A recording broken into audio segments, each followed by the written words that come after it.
Hello, good morning class. निव institute की online classes में मैं अनिल आप सभी का बहुत बहुत स्वागत करता हूं और आशा करता हूं कि आप सभी कोविड-19 के इस समय में बिल्कुल स्वस्थ और तंदुरुस्त होंगे। आज के इस सेशन में हम ज्योग्राफी की क्लास नंबर 6 को आगे कंटिन्यू करेंगे और इससे पहले हमारे 5 लेक्चर्स ज्योग्राफी के ऊपर आ चुके हैं। अगर आप में से किसी स्टूडेंट ने वो लेक्चर्स नहीं देखे हैं तो आप एक बार प्लेलिस्ट पे जरूर जाइए, वहाँ पे आपको ये 5 लेक्चर्स मिल जाएंगे, उनको जरूर देखिएगा, तभी आपको आज का लेक्चर ढंग से समझ आएगा।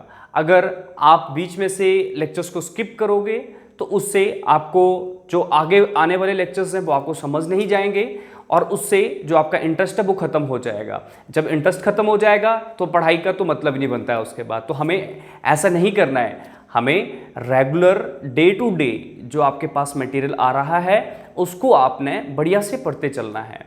चलो जी, अब जो स्टूडेंट फर्स्ट टाइम इस वीडियो को देख रहे हैं और आपको लग रहा है कि भैया ये वीडियो लेक्चर्स हमारे लिए इंपॉर्टेंट है और हमें इससे सहायता मिल रही है, जो आने वाली परीक्षाएं हैं उसमें हम बेहतरीन प्रदर्शन कर सकते हैं इन वीडियो के माध्यम से, तो आप हमारे पेड कोर्स को जरूर ज्वाइन कीजिएगा।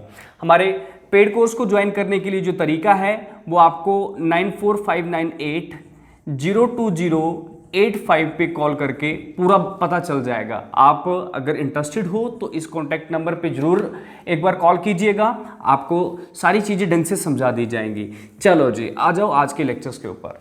देखो जी, अभी जो हमारा लेक्चर है वो है ज्योग्राफी का और लास्ट लेक्चर्स में हमने काम किया था अपने सोलर सिस्टम के ऊपर, तो मैं उसी को यहाँ पे ड्रॉ कर रहा हूँ। Sun, Mercury, Venus, Earth, Mars, Jupiter, Saturn, Uranus, Neptune. Clear है? यही आपके पास एक सोलर सिस्टम है, हमने देखा था। अब मेरे को जल्दी से आप जरा बताओ, जरा मैं देखता हूँ आपने कितनी पढ़ाई करी है। जो सोलर सिस्टम है ना, सोलर सिस्टम की खोज किसके द्वारा की गई है? और एक आपके पास जियोसेंट्रिक थ्योरी थी। जियोसेंट्रिक थ्योरी किसके द्वारा दी गई थी और जियोसेंट्रिक थ्योरी थी क्या, वो नीचे कमेंट सेक्शन में सारी चीजें आप टाइप करके दे दो जल्दी से। क्लियर है? अब जी मैं आता हूं अपने टॉपिक के ऊपर। हमारा जो लास्ट लेक्चर था, 5th लेक्चर जो था कल का, उसमें हमने क्या देखा था कि हमारे सोलर सिस्टम के जो हैं वो 2 तरह के ग्रह पाए जाते हैं हमारे सोलर सिस्टम में। एक, इन ग्रहों को बोला जाता है आंतरिक ग्रह या इनर प्लैनेट्स, और इन ग्रहों को क्या बोला जाता है? बाहरी ग्रह या फिर आउटर प्लैनेट्स। क्लियर है मेरी बात?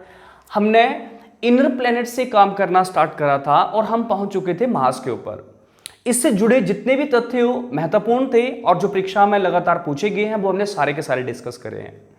पर मार्स जो आपके पास एक अंतिम ग्रह था आंतरिक ग्रहों का, उसका 1 से 2 फैक्ट्स यहाँ पे या 1 से 2 तथ्य बचे हुए हैं, उन्हीं को आज हम एक बार कंप्लीट करेंगे। उसके बाद हम आउटर प्लैनेट्स की तरफ मूव करेंगे। चीजें रिकॉल हो चुकी है ना? आ जाओ जी अपने टॉपिक के ऊपर। किसके बारे में पढ़ रहे थे हम? मार्स के बारे में। तो इस ग्रह को हिंदी में बोला जाता है मंगल ग्रह। यही ग्रह है जिसको हम बोलते हैं रेड प्लैनेट। रेड प्लैनेट क्यों बोलते हैं? जरा कमेंट सेक्शन का यूज करो जल्दी से और बताओ मेरे को रेड प्लैनेट क्यों बोलते हैं। पढ़ा है हमने पिछली क्लासेस में। अब जी हमने जितने भी इससे जुड़े हुए तथ्य थे वो लास्ट क्लास में देख लिए हैं। आज की क्लास में जो हमारे इंपॉर्टेंट फैक्ट्स थे वो इस तरह से थे। हुआ क्या, बोला इस दुनिया में जितने भी वैज्ञानिक हैं, वैज्ञानिक का मतलब जो साइंटिस्ट हैं, वो अपनी अपनी रिसर्च कर रहे हैं, अपना अपना शोध कर रहे हैं। शोध का मतलब समझते हो ना? अपनी रिसर्च करना। तो उनकी रिसर्च के अकॉर्डिंग एक इंपॉर्टेंट फैक्ट देखने को मिलता है हमारे पास मार्स प्लैनेट के अकॉर्डिंग। वो क्या था? बोला जाता है जिस तरह से पृथ्वी एक ग्रह है और उसमें आपके पास पानी पाया जाता है या पानी जहां पे है वो पृथ्वी है, पर यहां पे क्या बोला जा रहा है? अनुमान लगाया जा रहा है हमारे वैज्ञानिकों के द्वारा कि मंगल ग्रह पे भी पानी की उपस्थिति बनी हुई है, एक संभावना है कि यहां पे भी पानी होगा। तो उसी चीज के लिए यहां पे रिसर्च चली हुई है। वो रिसर्च हमारे लिए थोड़ा सा इंपॉर्टेंट बन जाती है, उन्हीं के बारे हम यहाँ पे डिस्कस कर रहे हैं। भैया जो हमारे स्पेस एजेंसीज हैं, स्पेस एजेंसीज का मतलब होता है जो अंतरिक्ष के लिए काम करती हैं, उनके बारे में हमें यहाँ पे देखना। देखो एक नासा बोला जाता है, ये अमेरिका की स्पेस एजेंसी है। क्लियर है? अमेरिका की स्पेस एजेंसी है और इसकी फुल फॉर्म तो सबको पता होगी, क्या है? National aeronautics and space administration. National aeronautics and space administration, ये एक एजेंसी जो अंतरिक्ष के लिए काम करती है। इन्होंने मंगल ग्रह पे अपना एक मिशन भेजा, क्लियर है, और उस मिशन का नाम क्या था? मार्स क्यूरियोसिटी, लिखना यहां पे मार्स क्यूरियोसिटी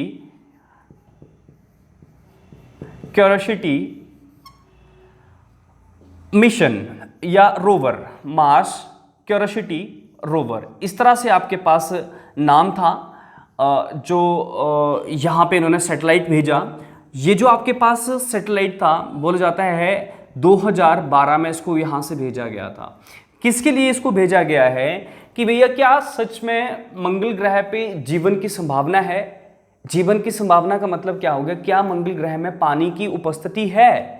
उसी चीज के शोध के लिए अमेरिका वालों ने 2012 में क्या काम किया है? मार्स ग्रह पे या मार्स प्लेनेट पे मार्स क्यूरियोसिटी रोवर नामक एक सैटेलाइट भेजा है। क्यूरियोसिटी का मतलब होता है जिज्ञासा, जानना है वहां पे क्या क्या है। तो इसी को आपने थोड़ा सा ध्यान में रखना है कि मंगल ग्रह के ऊपर इस तरह से नासा का एक सैटेलाइट जा चुका है 2012 में। अब हमारे लिए थोड़ा सा जो इंपॉर्टेंट बनता है वो क्या है कि क्या इंडिया की तरफ से भी मंगल ग्रह पे कोई रिसर्च के लिए सैटेलाइट्स भेजा गया है या नहीं, वो ही हमें यहाँ पे देखना है। तो भैया याद रखना, इंडिया की तरफ से जो एक स्पेस एजेंसी है जो अंतरिक्ष के लिए काम करती है वो आपके पास है इसरो। क्या नाम है इसका? इसरो। इसकी जो फुल फॉर्म है इंडियन स्पेस रिसर्च ऑर्गेनाइजेशन। इसका हेडक्वार्टर हर किसी को पता होना चाहिए, कहाँ पे है? बेंगलुरु। कहाँ पे है?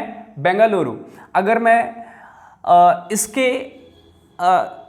सैटेलाइट लॉन्च सेंटर की बात करूं, सैटेलाइट लॉन्च सेंटर की बात करूं तो वो आपके पास है आंध्र प्रदेश में और उसका नाम है श्रीहरिकोटा।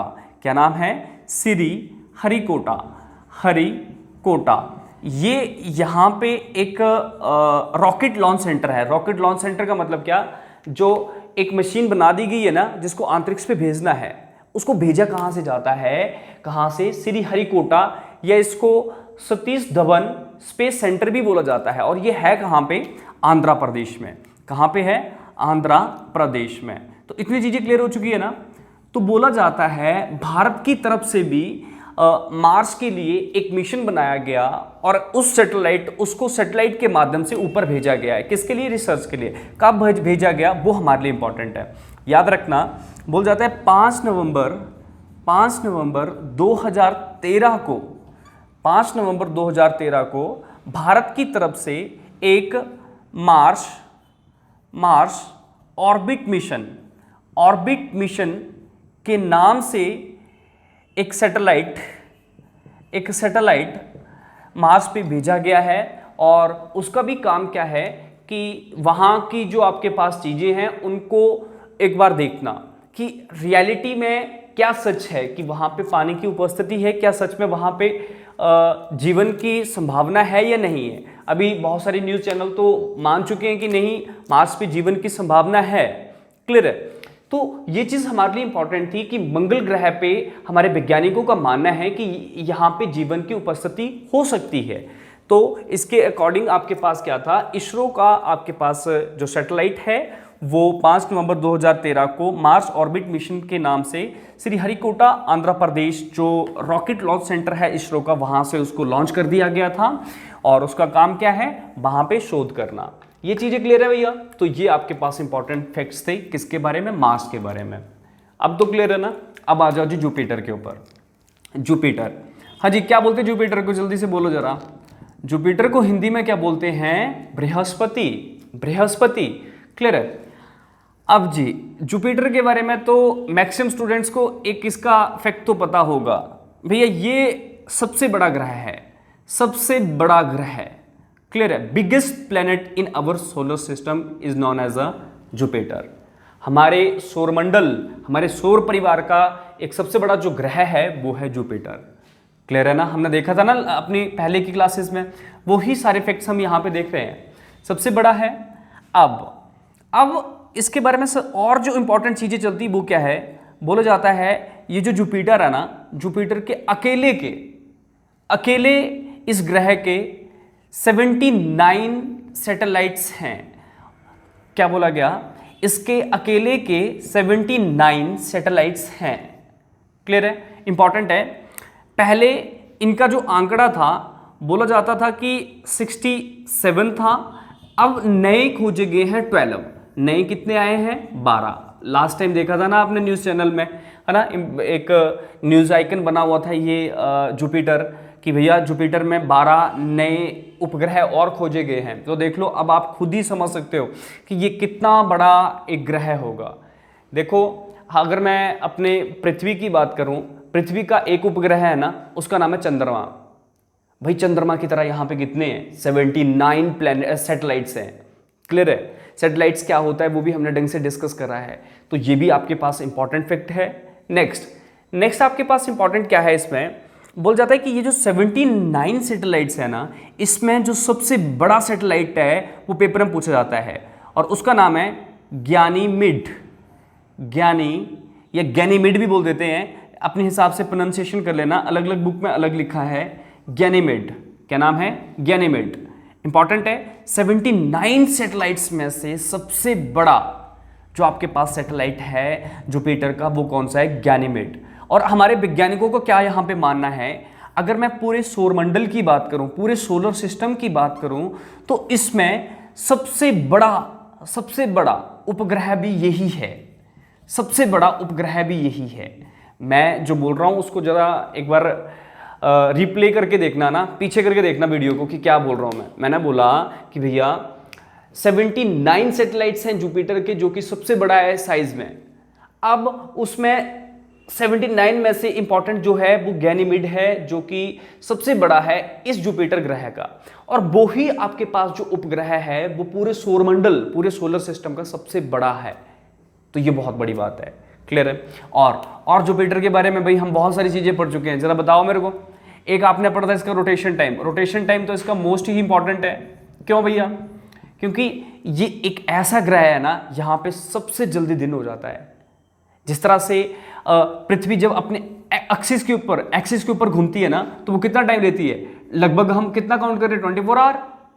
उसी तरह से जो आपके पास जुपिटर प्लैनेट है, जुपिटर प्लैनेट अपनी एक्सिस पे घूमने के लिए जो टाइम लेता है वो आपके पास कितना था, 9.8 आवर, 9.8 घंटे लेता है ये भैया एक चक्कर काटने के लिए। जब एक चक्कर काट लेगा तो क्या होगा, एक दिन। तो वही बात थी यहाँ पे, ये चीज बहुत ही इंपॉर्टेंट है। नेक्स्ट एक और चीज इंपॉर्टेंट है जुपिटर के बारे में, बोल जाता है कि जुपिटर पे red spot, great red spot पाया गया है। ये भी पेपर में बहुत बार क्वेश्चन बना है, ग्रेट रेड स्पॉट कौन से ग्रह में पाया गया है। तो वहां पे हम क्या करते हैं, हम डायरेक्ट टिक करके आ जाते हैं मार्स प्लैनेट। क्यों, क्योंकि हमने पढ़ा है भाई रेड जो आपके पास प्लैनेट है वो कौन सा है, मार्स। पर भैया ये गलत है, ये कुछ और बात यहाँ पे हो रही है। ये क्या, यहाँ पे क्या बात हो रही है, यहाँ पे बात हो रही है कि भैया लाल धब्बा कहाँ पे मिला है, वो कहाँ पे मिला है, जुपिटर में। क्लियर है।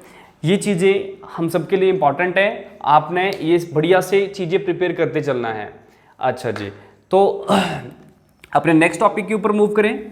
नेक्स्ट जो हमारे पास प्लैनेट है वो है सैटर्न, या फिर जिसको हम क्या बोलते हैं, शनि। क्लियर है, शनि ग्रह या सैटर्न प्लैनेट।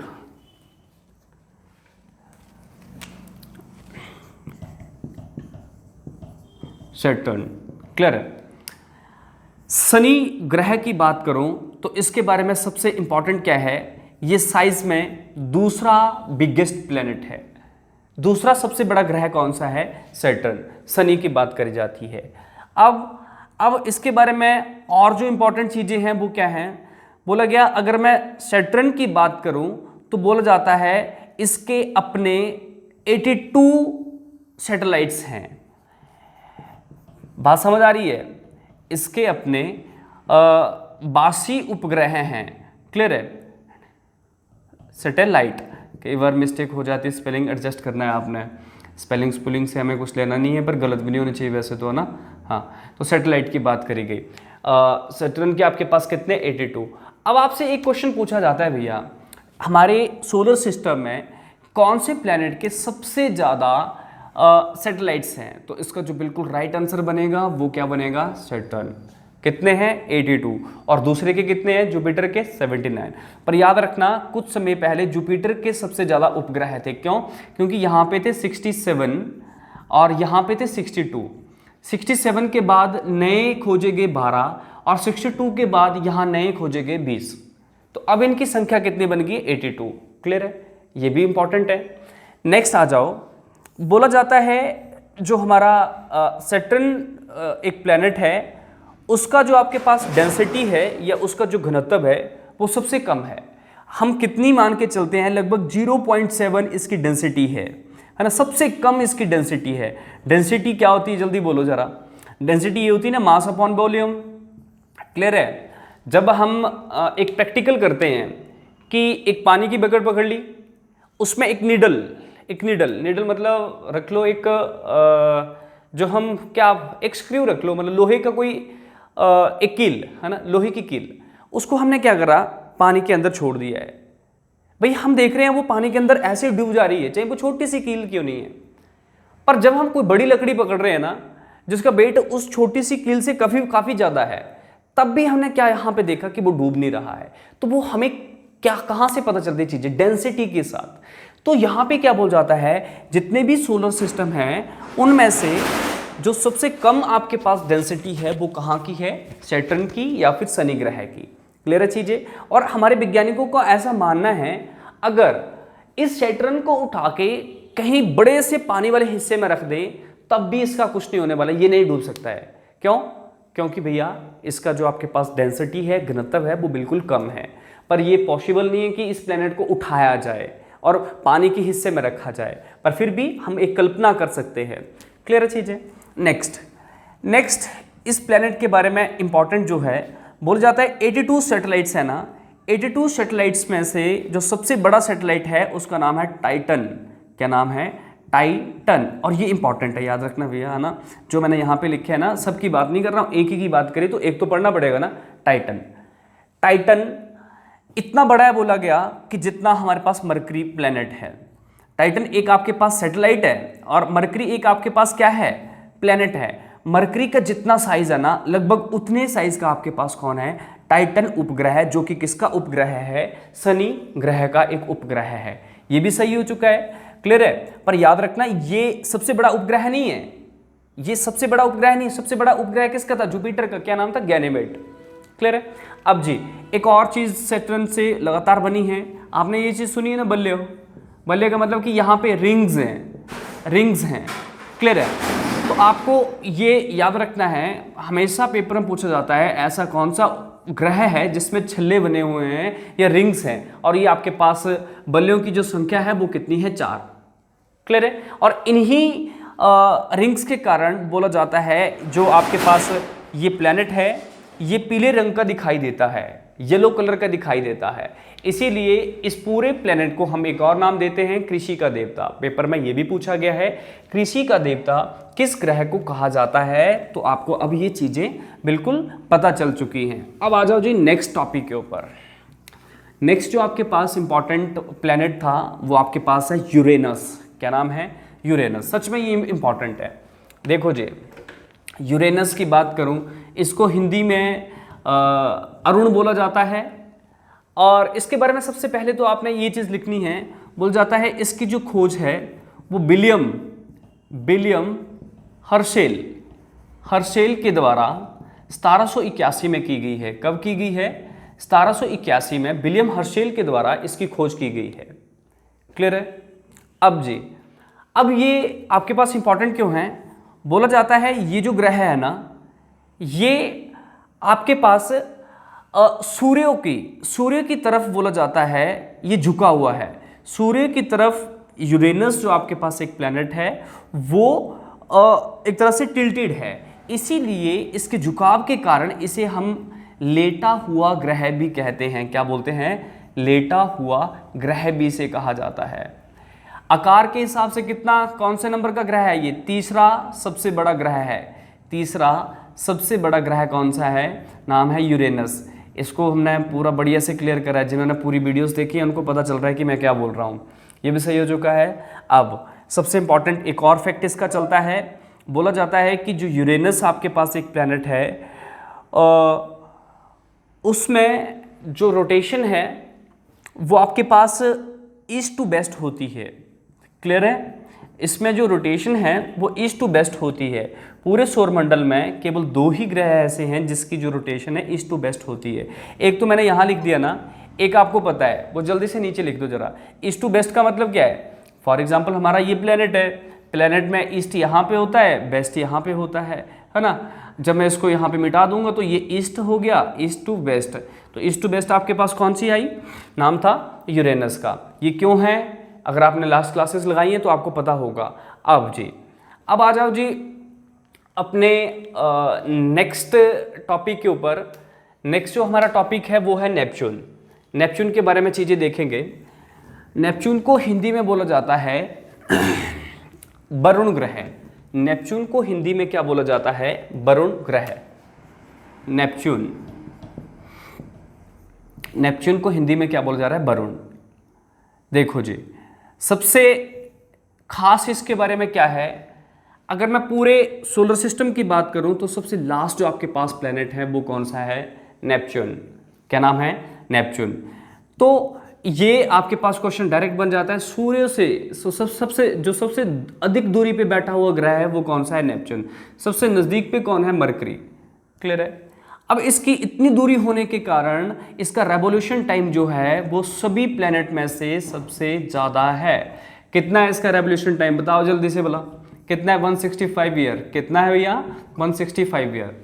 जिस तरह से हमारी पृथ्वी सूर्य का एक चक्कर 365 दिन में लगा देती है लगभग, तो उसी तरह से नेपच्यून जब घूमेगा तो ये कितना टाइम लेगा? 165 बरस। क्यों? क्योंकि ये सूर्य से बहुत दूर है। इस प्लैनेट को हम कोल्ड प्लैनेट भी बोलते हैं, ये सबसे ठंडा ग्रह भी बोलते हैं। क्यों भैया? क्योंकि सूर्य से इसकी जो दूरी है वो अधिक है, इसी कारण इसको क्या बोला जाता है? Cold planet.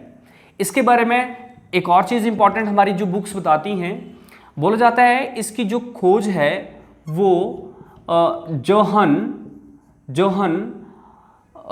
गाले है ना, जोहन गाले के द्वारा 1846 में की गई है। ये भी क्लियर है? सिंपल सी चीज़ें हैं, पूछी जाती है भाई, पेपर में पढ़ना पड़ेंगे, है ना। और तो हम सारी चीज़ें देख चुके हैं। उसके बाद क्या बोल जाता है? ये जो प्लेनेट है वो हरे रंग का दिखाई देता है। किस कलर का दिखाई देता है? हरे रंग का। हरे रंग का होना बोल जाता है एक तरह से मीथेन गैस के चलते इसका हरा रंग है। ये क्लियर हो चुकी है चीज़ें। तो नेपच्यून के बारे में भी हमने पढ़ा। ये हमारे सोलर सिस्टम का एक लास्ट प्लेनेट था। अब जी, अब मैं थोड़ा सा चीज़ों को और पीछे लेके चलूँगा। एक आपके पास अगर मैं 2006 की बात करूं तो उससे पहले हमारे 9 ग्रह थे। उस ग्रह की यहाँ पे थोड़ी सी डिस्कस करेंगे। उस ग्रह का नाम था प्लूटो। क्या नाम था? प्लूटो। प्लूटो के बारे में चीज़ें देखते हैं ज़रा। प्लूटो प्लेनेट था, पर इसको 24 अगस्त 2006 को हमारे सौरमंडल से अलग कर दिया था। कारण क्या था? इसकी रेवोल्यूशन शेप। रेवोल्यूशन शेप जो थी इसकी वो इलेप्टिकल, या जिसको आप क्या बोलते हो, इलिप्टिकल या अंडाकार, वो नहीं थी। उसी के कारण हमारे वैज्ञानिकों के द्वारा इसको यहाँ से हटा दिया गया था। अब पेपर में क्वेश्चन क्या पूछा जाता है कि प्लूटो की खोज कब की गई थी? प्लूटो की खोज याद रखना 1930 में हुई थी, और वो किसके द्वारा की गई थी? क्लॉड टाम्बो। क्या नाम था? क्लॉड टाम्बो। तो ये भी इंपॉर्टेंट है। क्लॉड टाम्बो के द्वारा जो प्लूटो है, प्लूटो की खोज की गई थी 1930 में, और उसको हमारे सोलर सिस्टम से कब हटाया गया था? 24 अगस्त 2006।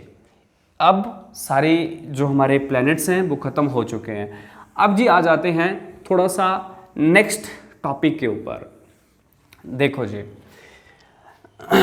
हमने पूरे सोलर सिस्टम को एक बढ़िया तरीके से पढ़ा, और जितने भी एग्जाम में अभी तक क्वेश्चंस बने हैं उनको भी साथ में देखा कि किस तरह से एग्जामिनर यहाँ से क्वेश्चंस पूछ रहा है। रोटेशन टाइम पढ़ा, रेवोल्यूशन टाइम पढ़ा, सब चीज़ें पढ़ी हैं। अब जी चलो जी थोड़ा सा और चीज़ें थोड़ा सा डिस्कस करते हैं। ये सब कुछ हो गया भाई, प्लैनेट्स पहला टॉपिक हमारा ख़त्म है हमारे पार्ट 1 के अकॉर्डिंग। अब जी हुआ क्या, हमारे जो वैज्ञानिक हैं उनका मानना है कि ये जो सोलर सिस्टम है ना, सोलर सिस्टम की जो एज है वो लगभग 5 अरब ईयर है, 5 अरब ईयर है। क्लियर है कि मतलब इनका बोलना यहाँ पे ये है कि ये जो सोलर सिस्टम है ना आज से 5 अरब साल पहले बना हुआ है। समझ आ रही बात? नेचुरल नहीं थी चीजें, ये बनी है। ये अब बनी है ना भैया, ऐसा क्या हुआ कि ये बना हुआ है ना? इसके लिए हमारे पास अलग अलग थ्योरियां आती हैं। देखो हमारे दिमाग में क्या आ रहा है भाई, मरकरी मैंने पढ़ा, वीनस मैंने पढ़ा, अर्थ मैंने पढ़ा। बहुत बार अर्थ की भी आपके पास एज पूछी जाती है, कितनी है? 4.6 अरब ईयर है ना, ये अरब साल, 4.6 अरब साल हमारी पृथ्वी की उम्र है। क्लियर है? तो बोला जाता है कि अगर मैं इस पूरे सौर मंडल की बात करूं तो वो कितनी एज हो चुकी है? 5 अरब साल, है ना? तो हमारे दिमाग में ये आया भैया कि ये जो हमारे पास छोटे छोटे गोले लगाए हैं, ये जो सोलर सिस्टम है वो कैसे बना हुआ होगा। तो उसी को समझने के लिए हमें क्या पढ़ना पड़ता है? यूनिवर्स, ब्रह्मांड के बारे में हमें पढ़ना पड़ता है। किसके बारे में? यूनिवर्स या फिर ब्रह्मांड के बारे में हमें बढ़िया से पढ़ना पड़ता है। अब जी जैसे मैंने ये चीज़ लिखी, तो इसी को एक्सप्लेन करने के लिए अलग अलग वैज्ञानिकों ने अपनी अपनी रिसर्च और अपनी अपनी थ्योरीज दी हुई है। क्लियर है? उन्हीं थ्योरीज को हम यहाँ पे थोड़ा डिस्कस करेंगे। सबसे पहले मैं यहाँ पे लिखूँगा, जो कि आप सबके सामने एक टॉपिक होता भी था हमारे लोअर क्लासेस में, बिग बैंग थ्योरी। क्लियर है? एक आपके पास है यूनिवर्स से जुड़ी हुई बिग बैंग थ्योरी, एक आपके पास है स्टेडी स्टेट थ्योरी, एक आपके पास है pulsating theory, pulsating theory. Clear है? एक आपके पास है इन्फ्लेशनरी थ्योरी, है ना? थ्योरी। ये आपके पास 4 थ्योरियां हैं और पेपर में तो कई बार यही पूछ लिया जाता है भाई कि ये थ्योरी किसके द्वारा दी गई, तो ये किसके द्वारा दी गई, ये किसके द्वारा दी गई, है ना? इन थ्योरीज में क्या लिखा गया है वो आप सभी को पता ही है वैसे, कि यूनिवर्स के बारे में बताया गया कि ये यूनिवर्स बना कैसे, इसमें हुआ क्या ऐसा, इसके बारे में आप लिखते चलो। ये जो आपके पास बिग बैंग थ्योरी थी, इसके जो आपके पास जनक हैं वो कौन हैं? वो है जॉर्ज लेमेतेयर। क्या नाम है? लेमेतेयर। क्लियर है? लेमेतेयर, है ना?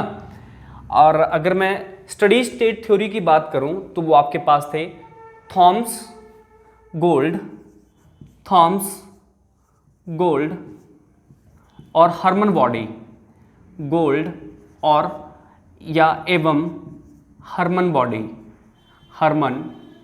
बॉडी, इस तरह से इनका नाम था, अपने हिसाब से प्रोनाउंशिएट करना, थॉमस गोल्ड एवं हर्मन बॉडी। अब आपके पास था पल्सेटिंग थ्योरी के जो आपके पास फादर माने जाते हैं उनका नाम है डॉक्टर एलेन सेंडेजा, डॉक्टर एलेन सेंडेजा। उसी तरह से अगर मैं यहाँ पे देखूँ तो यहाँ पे नाम आता है अलेन गुथ।